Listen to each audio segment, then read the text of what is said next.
Film Seoul में शुरू होती है, जहां हम अपने नायक इंचांग से मिलते हैं, जो सेना की विस्फोटक निपटान टीम का सदस्य है। उसकी यूनिट इस समय कोरियाई युद्ध से मिले एक निर्माण स्थल पर बिना फटे हुए बमों को निष्क्रिय कर रही है। इंचांग बहुत खुश है, क्योंकि आज उसकी सेवा का आखिरी दिन है, जिसके बाद वह आखिरकार सेना से सेवानिवृत्त हो जाएगा। बम निष्क्रिय होने के बाद इंचांग घर जाता है और रास्ते में वह अपनी गर्भवती पत्नी चोई को फोन करके उसका हाल पूछता है। वह अभी अभी अस्पताल से नियमित जांच कराकर लौटी है और उसे भरोसा दिलाती है कि सब ठीक रहा। इंचांग बच्चे के लिंग के बारे में जानना चाहता है, लेकिन वह बताने से मना कर देती है और उसे पहले घर आने को कहती है। कुछ ही देर बाद एक जबरदस्त भूकंप आता है और खबर फैलती है कि चीन उत्तर कोरिया सीमा के पास स्थित माउंट बैक्टू में हिंसक रूप से विस्फोट हो गया है। भूकंप के झटके सियोल तक पहुंचते हैं, जहां जमीन जोर से हिलती है और इमारतें ढहने लगती हैं। इस अफरा तफरी में अनगिनत लोग मारे जाते हैं, लेकिन इंचांग अपनी पत्नी तक पहुंचने के लिए दृढ़ संकल्पित है। वह बाल बाल गिरते हुए मलबे से बच निकलता है, लेकिन आखिरी पल में उसका वाहन दुर्घटनाग्रस्त हो जाता है। वह भागना शुरू करता है, तभी एक विशाल ढांचा ठीक उसके ऊपर गिर जाता है, लेकिन वह चमत्कारिक ढंग से उससे बचने में सफल रहता है। उसे जानना है कि उसका बच्चा होमी है या नहीं। यह एक अनौपचारिक और बोलचाल की अभिव्यक्ति है, जिसे संभवतः नायक एक मजाक के रूप में इस्तेमाल कर रहा है। कहीं और हम एक महिला से मिलते हैं, जिसका नाम जियान है, जो नागरिक मामलों की वरिष्ठ सचिव है, और वह प्रोफेसर कांग नामक एक व्यक्ति से मिलती है। पता चलता है कि यह आदमी एक वैज्ञानिक है, जिसने लंबे समय से ऐसे विस्फोट की भविष्यवाणी की थी। अब सालों तक अपने सिद्धांतों के लिए मजाक उड़ाए जाने के बाद वह दक्षिण कोरिया छोड़कर संयुक्त राज्य अमेरिका जाने की तैयारी कर रहा है, जहां की उसके पास नागरिकता है। जियान अब इस वर्तमान आपदा से निपटने में उसकी मदद मांगती है, लेकिन कांग मना कर देता है और जाने की कोशिश करता है। हालांकि जब जियान उसके संदिग्ध अतीत का जिक्र करती है और उसे गिरफ्तार करने की धमकी देती है, तो उस आदमी के पास सहमत होने के अलावा कोई विकल्प नहीं बचता है। शेप वेक विज्ञापनों के बारे में न बताने की टिप्पणी एक हास्यप्रद, अनावश्यक टिप्पणी है। बाद में प्रोफेसर कांग उच्च पदस्थ अधिकारियों से मिलता है और समझाता है कि माउंट बैक्टू के नीचे 4 मैग्मा चैम्बर हैं। हालिया विस्फोट केवल पहला था और 3 और होने की उम्मीद है। अंतिम विस्फोट इतना बड़ा हो सकता है कि यह कोरियाई प्रायद्वीप के लगभग आधे हिस्से को तबाह कर देगा। चौथे विस्फोट को रोकने के लिए कांग पास की एक खदान में 6 परमाणु वॉरहेड्स की ताकत के साथ एक विस्फोट करने का सुझाव देता है, ताकि कुछ दबाव कम किया जा सके। वह समझाता है कि लावा के बल को कम किया जा सकता है अगर मैग्मा चैम्बर में एक मार्ग ड्रिल करके उसे सुरक्षित रूप से भूमिगत बहने दिया जाए, लेकिन ऐसा मार्ग बनाने के लिए बहुत अधिक ऊर्जा की आवश्यकता होगी। यह सुनकर उच्च पदस्थ अधिकारी डर जाते हैं और आगे बढ़ने से मना कर देते हैं, यह डरते हुए कि अगर अमेरिका को पता चला तो इससे एक और युद्ध छिड़ सकता है। हालांकि बाद में दक्षिण कोरियाई राष्ट्रपति निजी तौर पर प्रोफेसर कांग को अपने कार्यालय में बुलाते हैं और मिशन को आगे बढ़ाने का आग्रह करते हैं, भले ही सफलता की संभावना कम हो। योजना में अमेरिकी परमाणु निरस्त्रीकरण प्रयासों को नजरअंदाज करना, उत्तर कोरियाई क्षेत्र में प्रवेश करना और चीनी सीमा के पास एक परमाणु उपकरण को विस्फोटित करना शामिल है। कुछ समय बाद इंचांग को कर्नल का फोन आता है, जो उसे बम निपटान के लिए उत्तर कोरिया जाने का काम सौंपता है। वह शुरू में मना कर देता है, क्योंकि वह पहले ही सेवानिवृत्त हो चुका है, लेकिन कर्नल उसे याद दिलाता है कि यह मिशन उनके राष्ट्र के भविष्य से संबंधित है और उसकी पत्नी के लिए निकासी के लिए अमेरिकी सैन्य परिवहन विमान में एक जगह सुरक्षित करने की पेशकश करता है। इंचांग अनिच्छा से सहमत हो जाता है, इस शर्त पर कि उसका बच्चा एक लड़का है। यह एक हास्यपूर्ण टिप्पणी है, जो शायद तनाव कम करने के लिए है, और अपनी पत्नी को बताने के लिए घर लौटता है कि उसे एक और मिशन के लिए बुलाया गया है। वह यह खुलासा नहीं करता कि यह उत्तर कोरिया में है, ताकि वह चिंतित न हो। इंचांग एक बार फिर अपने बच्चे के लिंग के बारे में पूछता है, लेकिन वह बस उसे जल्दी वापस आने को कहती है, ताकि वह उनके बच्चे से व्यक्तिगत रूप से मिल सके।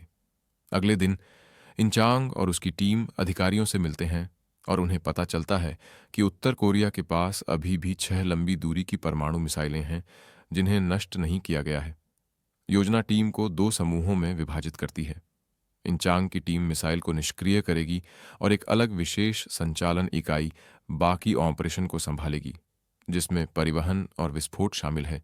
उन्हें एक उत्तर कोरियाई मुखबिर जून प्योंग के बारे में भी पता चलता है, जो मिसाइल के स्थान को जानता है, लेकिन अब वह अपने देश में कैद है।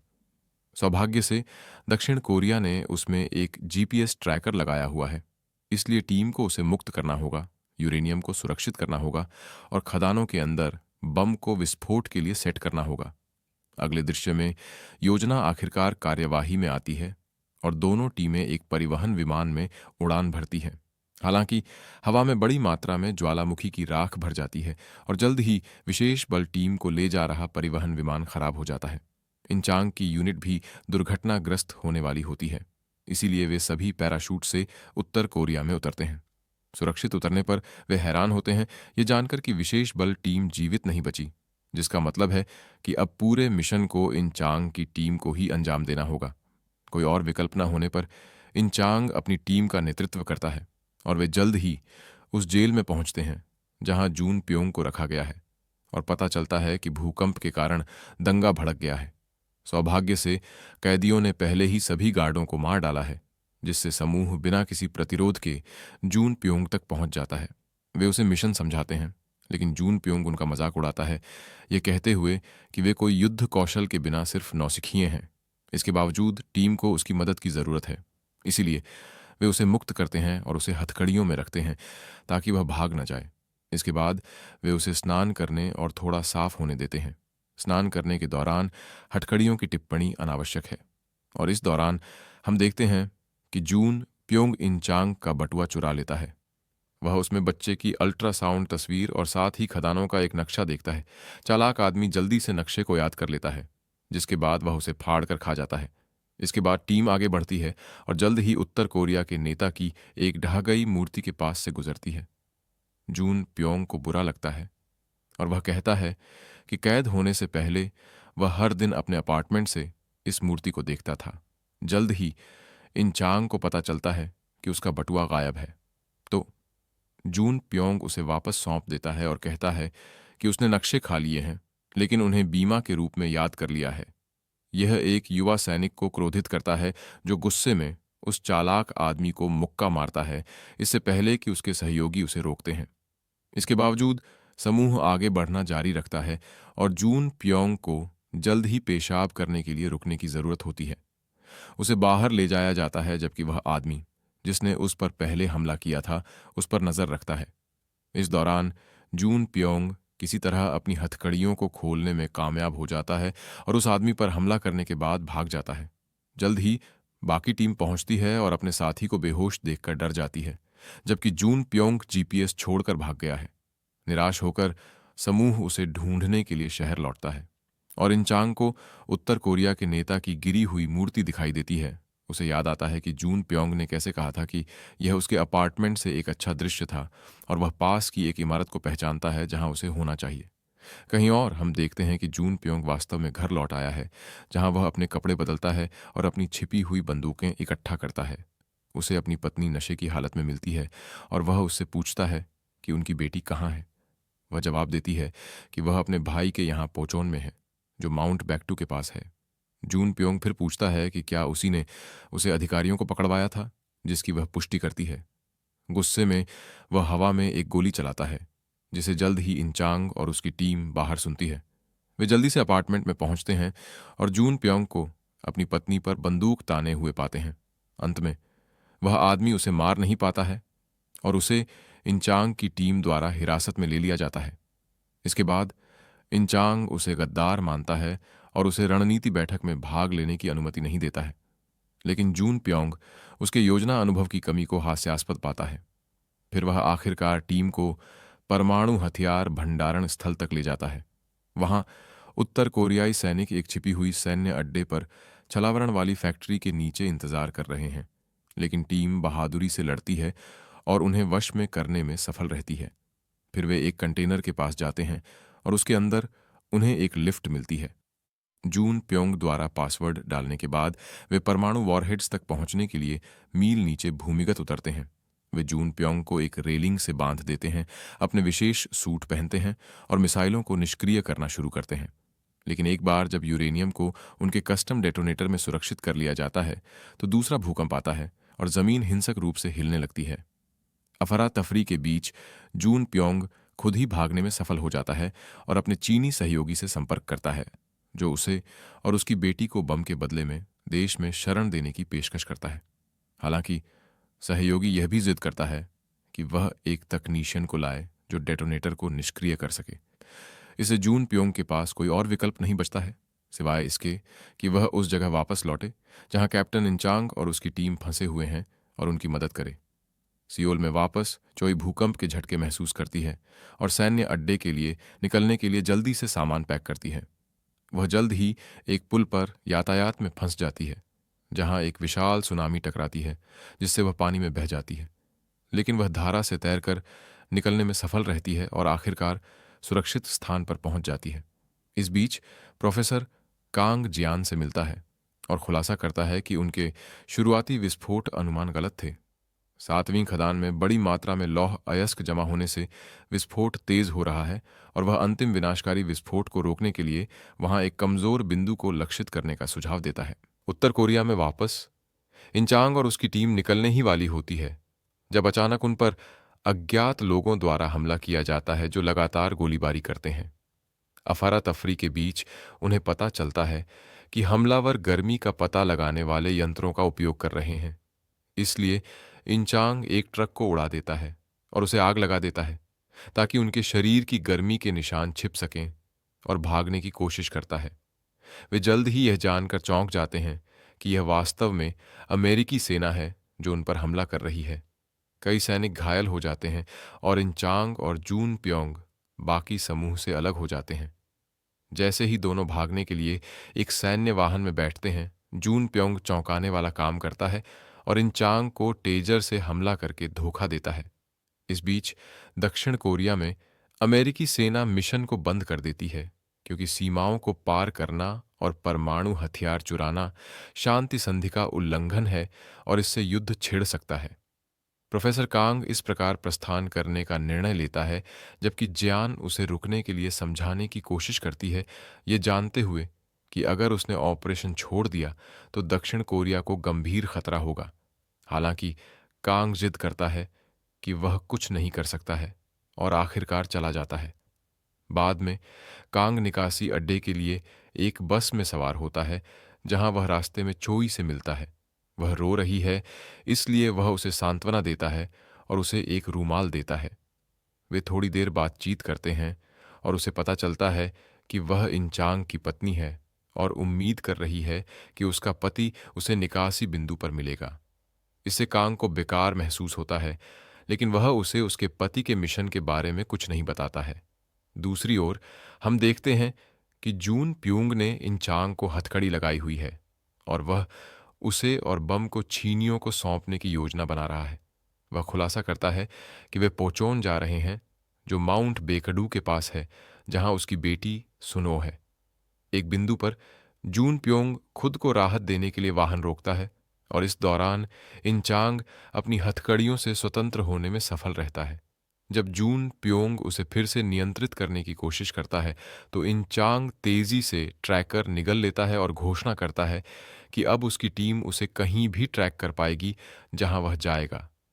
यह जून प्योंग को क्रोधित करता है और दोनों के बीच भयंकर हाथापाई होती है। उनके संघर्ष के बीच सैन्य वाहन एक पेड़ से टकरा जाता है और स्थिर हो जाता है।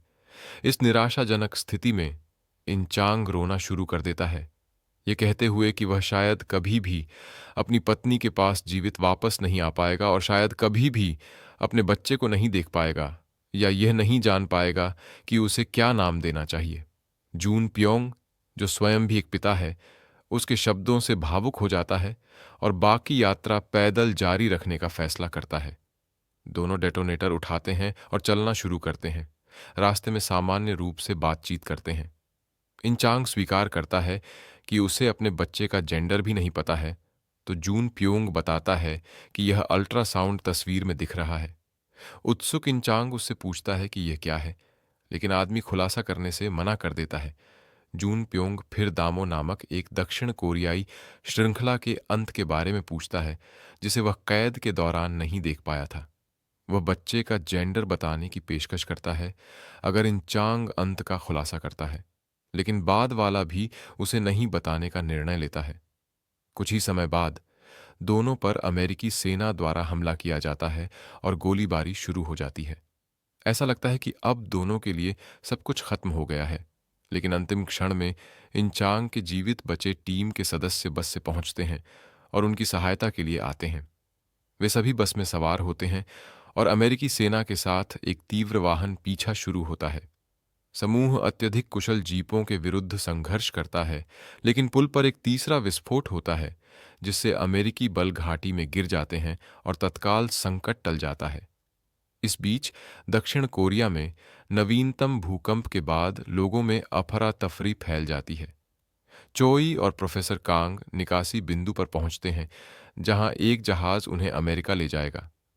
कांग को उसकी अमेरिकी नागरिकता के कारण प्रवेश दिया जाता है, लेकिन चोई को पीछे छोड़ दिया जाता है। प्रोफेसर उसकी सहायता करने की कोशिश करता है, लेकिन वह मना कर देती है क्योंकि वह वैसे भी अपने पति का इंतजार कर रही है।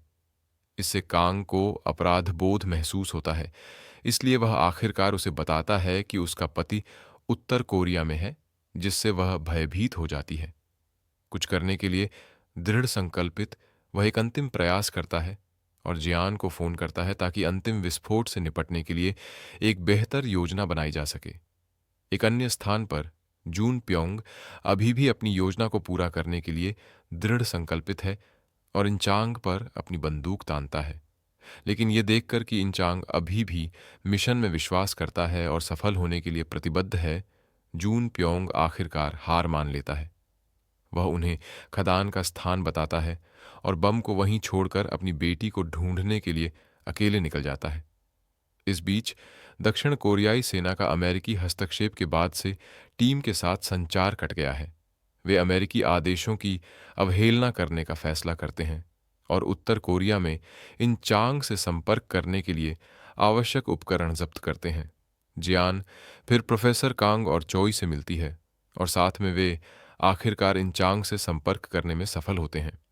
प्रोफेसर तुरंत उसे अपना मार्ग बदलने और सुरंग 9 के बजाय सुरंग 7 की ओर जाने के लिए कहता है। इससे इंचांग गंभीर स्थिति में आ जाता है क्योंकि उसके पास मूल नक्शा नहीं है और उसे जून प्योंग को फिर से ढूंढना होगा। एक अन्य स्थान पर जून प्योंग आखिरकार पौचोन पहुंचता है और अपनी बेटी को ढूंढ लेता है जो गंभीर भावनात्मक स्थिति में है। वह उन सभी चीजों से मानसिक रूप से आहत है जिन्हें उसने सहा है, और सबसे बुरा यह है कि वह उसे पहचानती भी नहीं है। ये जून प्योंग को अत्यधिक भावुक कर देता है और वह रोना शुरू कर देता है जैसे ही चीनी सहयोगी पहुंचते हैं बम की मांग करते हुए। जून प्योंग खुलासा करता है कि उसके पास बम नहीं है और उनसे कम उसकी बेटी को सीमा पार करने देने की विनती करता है, लेकिन इससे चीनी क्रोधित हो जाते हैं जो तुरंत उसे गोली मार देते हैं। लेकिन इससे पहले कि वे और कोई हानि पहुंचा सकें, अचानक अमेरिकी सेना भी पहुंचती है और उनके बीच तीव्र गोलीबारी शुरू हो जाती है। इस अफरा तफरी के बीच इंचांग अचानक एक नायक की तरह प्रकट होता है, समर्पण के संकेत के रूप में एक सफेद कपड़ा पकड़े हुए।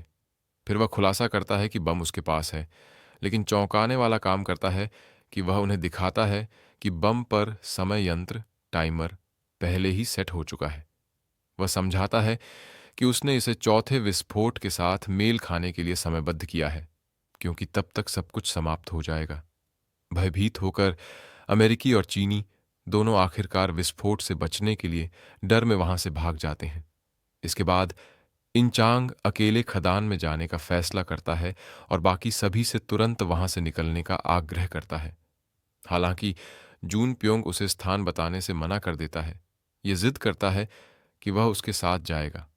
बाकी टीम सुनो के साथ निकल जाती है, जो अपने पिता को प्रस्थान करते हुए देखकर आंसू बहाती है। सुरंग की ओर जाने से पहले इंचांग अपनी पत्नी को फोन करता है, जो उसके लिए बहुत चिंतित है। वह उससे झूठ बोलने के लिए माफी मांगता है और वह उससे समय पर वापस आने के लिए कहती है ताकि वह उनके बच्चे से व्यक्तिगत रूप से मिल सके। इंचांग उससे वादा करता है और आंसुओं के साथ कॉल समाप्त करता है। चोई जो समान रूप से परेशान है, अचानक प्रसव पीड़ा शुरू हो जाती है, भले ही उसका समय अब भी नहीं हुआ है। इससे प्रोफेसर कांग और जियान घबरा जाते हैं, जो उसे अस्पताल ले जाते हैं। बहुत संघर्ष के बाद दोनों पुरुष आखिरकार सही सुरंग तक पहुंचते हैं और खदान से होकर अपना रास्ता बनाते हैं। उन्हें लिफ्ट से सुरंग तक नीचे जाना है और डेटोनेटर स्थापित करना है, लेकिन एक ज्वालामुखी भूकंप के कारण बिजली गुल होने से लिफ्ट काम करना बंद कर देती है। इंचांग केबल काटने और बम के साथ नीचे उतरने का फैसला करता है, जो कर्तव्य की राह में अपना जीवन जोखिम में डालने के लिए तैयार है।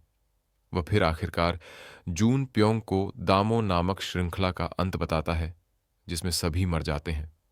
जून प्योंग यह सुनकर स्तब्ध रह जाता है, लेकिन खुलासा करता है कि बच्चे के लिंग को जानने का उसका दावा सिर्फ एक चाल थी। फिर वह इंचांग से जीवित रहने और व्यक्तिगत रूप से अपने बच्चे का लिंग पता लगाने के लिए कहता है।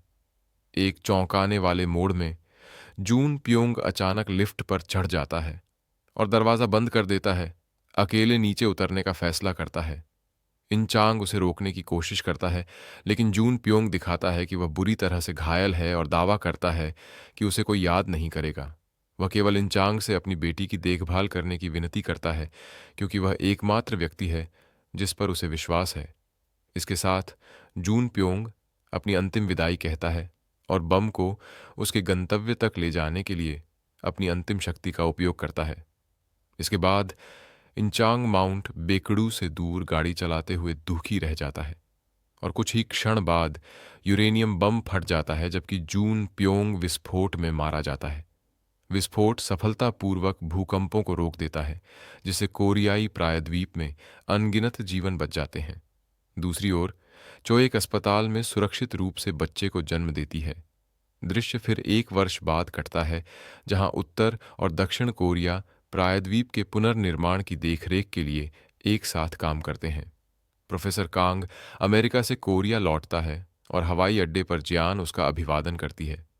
पता चलता है कि उसने आखिरकार अपने गृहनगर में बसने का फैसला किया है और उसे माउंट बेकडू से मैग्मा का उपयोग करके एक अक्षय ऊर्जा परियोजना को बढ़ावा देने का कार्य सौंपा गया है। इस बीच इंचांग के घर पर हम देखते हैं कि यह जोड़ा अपने नन्हे बच्चे और अपनी गोद ली हुई बेटी सुनो के साथ खुशी से रह रहा है और बच्चे का लिंग कभी भी पता नहीं चल पाएगा।